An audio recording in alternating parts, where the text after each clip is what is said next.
Israel ने Iran पर 26 अक्टूबर को जवाबी हमला किया।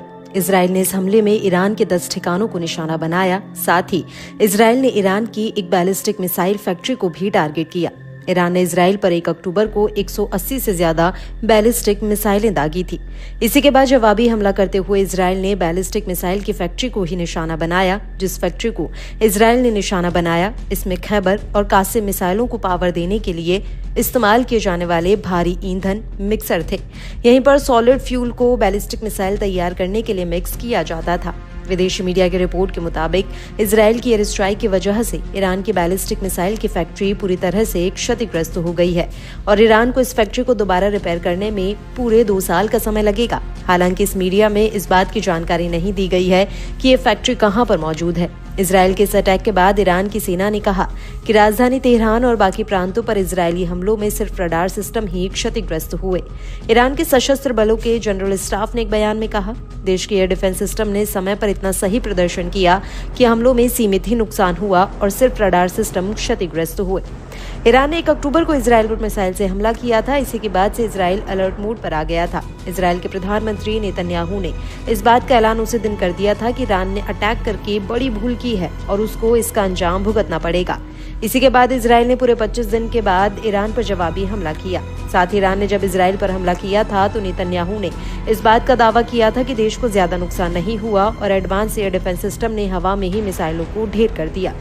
ईरान के सैन्य ठिकानों पर अपने हमले के बाद आईडीएफ ने एक बयान जारी किया। इस बयान में कहा गया कि आईडीएफ ने अपना मिशन पूरा कर लिया है। अगर ईरानी शासन ने नए सिरे से तनाव बढ़ाने की गलती की तो हम जवाब देंगे। हम आपको बता दें कि आईएएफ के विमान ऑपरेशन से सुरक्षित वापस आ गए हैं। इस बयान में आगे कहा गया है कि जो लोग इजरायल को धमकी देते हैं और तनाव बढ़ाने की कोशिश करते हैं, उन्हें गंभीर परिणाम भुगतने होंगे। आज की कार्रवाई इजरायल राज्य और उसके नागरिकों की आक्रामक और रक्षात्मक दोनों तरह से रक्षा करने की हमारी क्षमता और प्रतिबद्धता को दर्शाती है।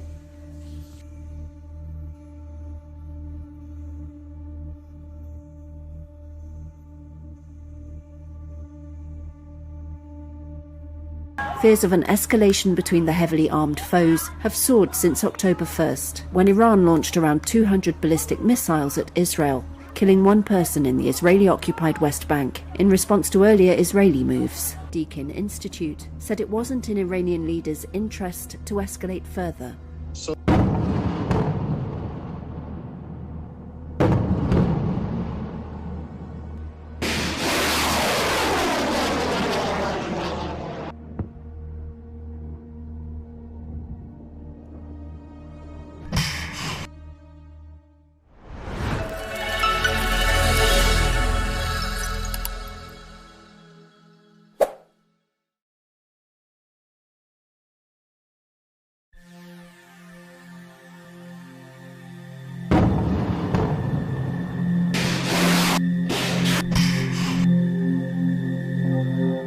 इजराइल ने ईरान पर 26 अक्टूबर को जवाबी हमला किया।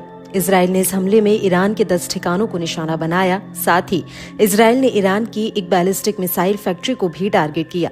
ईरान ने इजराइल पर 1 अक्टूबर को 180 से ज्यादा बैलिस्टिक मिसाइलें दागी थी। इसी के बाद जवाबी हमला करते हुए इजराइल ने बैलिस्टिक मिसाइल की फैक्ट्री को ही निशाना बनाया। जिस फैक्ट्री को इजराइल ने निशाना बनाया, इसमें खैबर और कासिम मिसाइलों को पावर देने के लिए इस्तेमाल किए जाने वाले भारी ईंधन मिक्सर थे। यहीं पर सॉलिड फ्यूल को बैलिस्टिक मिसाइल तैयार करने के लिए मिक्स किया जाता था। विदेशी मीडिया की रिपोर्ट के मुताबिक इजराइल की एयर स्ट्राइक की वजह से ईरान की बैलिस्टिक मिसाइल की फैक्ट्री पूरी तरह से क्षतिग्रस्त हो गई है और ईरान को इस फैक्ट्री को दोबारा रिपेयर करने में पूरे 2 साल का समय लगेगा। हालांकि इस मीडिया में इस बात की जानकारी नहीं दी गई है कि ये फैक्ट्री कहां पर मौजूद है। इजराइल के इस अटैक के बाद ईरान की सेना ने कहा कि राजधानी तेहरान और बाकी प्रांतों पर इजरायली हमलों में सिर्फ रडार सिस्टम ही क्षतिग्रस्त हुए। ईरान के सशस्त्र बलों के जनरल स्टाफ ने एक बयान में कहा, देश के एयर डिफेंस सिस्टम ने समय पर इतना सही प्रदर्शन किया कि हमलों में सीमित ही नुकसान हुआ और सिर्फ रडार सिस्टम क्षतिग्रस्त हुए। ईरान ने 1 अक्टूबर को इजराइल पर मिसाइल से हमला किया था। इसी के बाद से इजराइल अलर्ट मोड पर आ गया था। इजराइल के प्रधानमंत्री नेतन्याहू ने इस बात का ऐलान उसी दिन कर दिया था कि ईरान ने अटैक करके बड़ी भूल की है और उसको इसका अंजाम भुगतना पड़ेगा। इसी के बाद इजराइल ने पूरे 25 दिन के बाद ईरान पर जवाबी हमला किया। साथ ही ईरान ने जब इजराइल पर हमला किया था तो नेतन्याहू ने इस बात का दावा किया था कि देश को ज्यादा नुकसान नहीं हुआ और एडवांस एयर डिफेंस सिस्टम ने हवा में ही मिसाइलों को ढेर कर दिया। ईरान के सैन्य ठिकानों पर अपने हमले के बाद आईडीएफ ने एक बयान जारी किया। इस बयान में कहा गया कि आईडीएफ ने अपना मिशन पूरा कर लिया है। अगर ईरानी शासन ने नए सिरे से तनाव बढ़ाने की गलती की तो हम जवाब देंगे।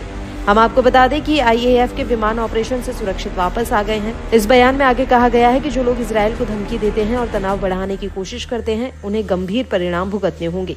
आज की कार्रवाई इजरायल राज्य और उसके नागरिकों की आक्रामक और रक्षात्मक दोनों तरह से रक्षा करने की हमारी क्षमता और प्रतिबद्धता को दर्शाती है।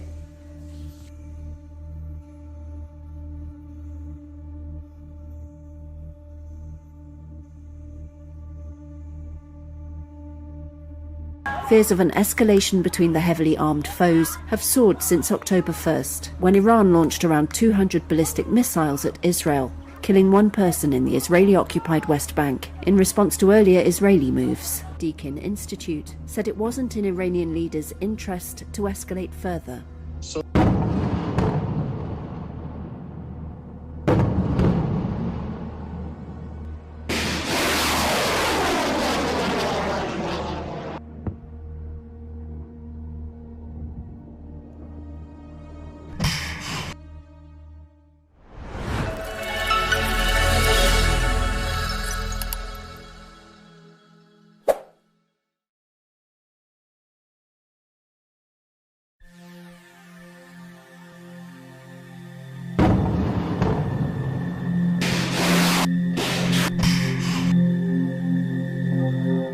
इजरायल ने ईरान पर 26 अक्टूबर को जवाबी हमला किया।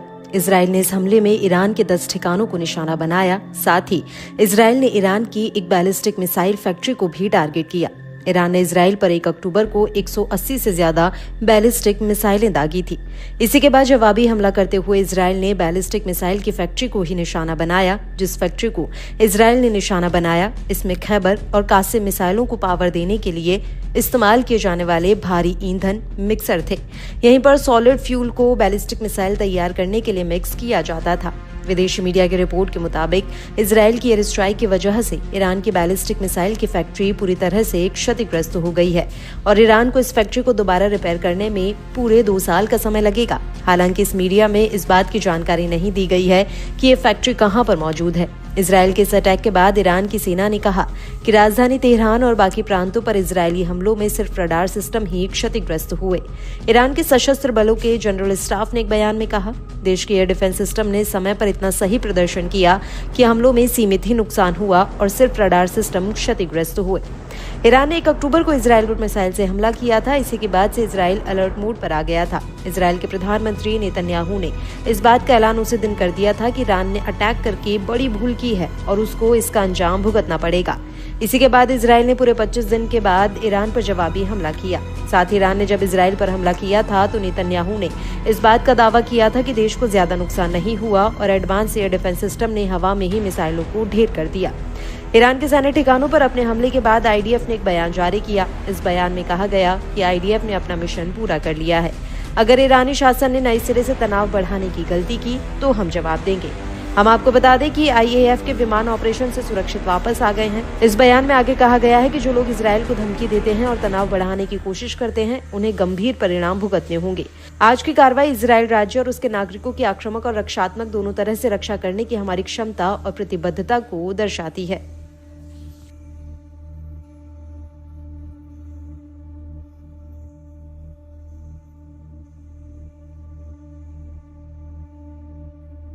Fears of an escalation between the heavily armed foes have soared since October 1st, when Iran launched around 200 ballistic missiles at Israel, killing one person in the Israeli-occupied West Bank in response to earlier Israeli moves. Deakin Institute said it wasn't in Iranian leaders' interest to escalate further.